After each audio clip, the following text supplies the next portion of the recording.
So we have seen lots of changes in the UK retail banking space in the last few years. So today what I'm going to do is I'm going to talk you through how retail banks actually make money, and then talk a little bit about what started those changes, what's continued to drive those changes, where we are now, and a little bit of insight into where we might be going next.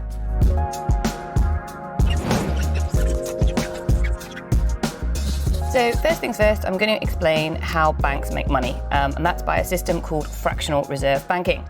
So let's start off with bank number one. Here we go. This is not a pretty picture, but you get the picture. So there's bank one. We also need bank two, because none of this works in isolation. You also need some people. So let's have person A over here. Now, what do you do when you go to the bank? Well, you can do two things. One thing is to take your money to the bank and to deposit your money there.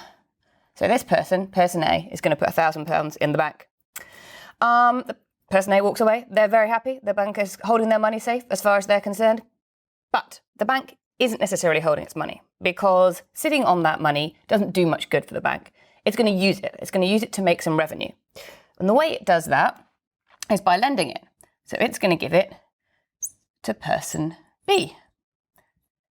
But it's not going to give it all to person B, because there's something else which is put in place as a safeguard by central institutions, by central banks, by governments, and that's called a reserve. So that's the reserve part of the fractional reserve system.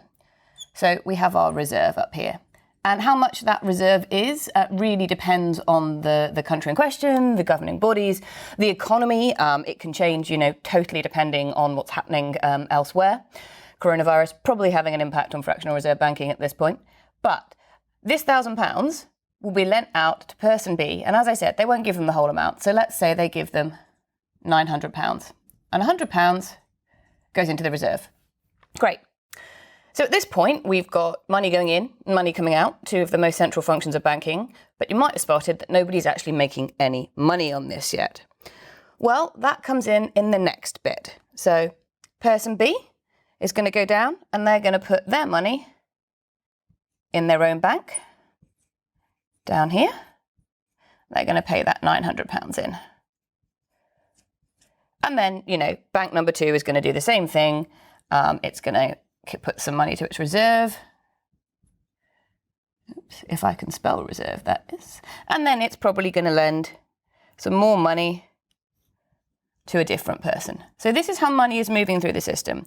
And this is important because what you have here is the movement of money. So whilst we started off with £1,000, by this point you've actually got £2,710 in the system. So we're actually making money at this point, but that's making money for the system. The banks themselves aren't making any money yet. That comes in from the interest income bit. So fractional reserve banking works like this, and then building on top of that system, the banks make money, which is called interest income. So this is where we have to introduce more people into the system. But let's say this person has put £1,000 in, and the bank has lent £900 to person B. Now, at some point, person B is going to have to pay that money back. They don't just get to walk away, put it in the bank down here and forget about it, happy days. So when it comes to paying that money back, they withdraw it from this bank and they pay it back to bank number one. But they're going to have to pay that back with interest. We all know about interest.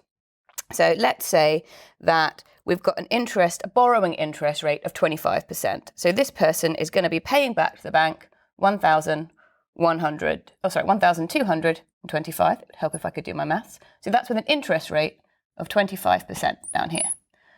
And then the bank is going to give this person a little bit of a reward for putting their money in the bank, for choosing bank one rather than bank two. They want you to come to their bank, because if you don't come to their bank and give them your money, they can't then lend it to somebody else and make any money on top of that. So they're going to give person A their money back with a little bit more when person A wants to come to take it out. But they're certainly not going to give them all of that, because that's their cut. So what they're going to do is pay person A probably more like, although this is quite optimistic in the current environment as I'm recording this, 2.5%. So let's say we've got a savings rate of 2.5%. And the bit in the middle is held by the bank. So the bank has made £200 off this transaction, basically by doing very little, basically just by facilitating this movement of money.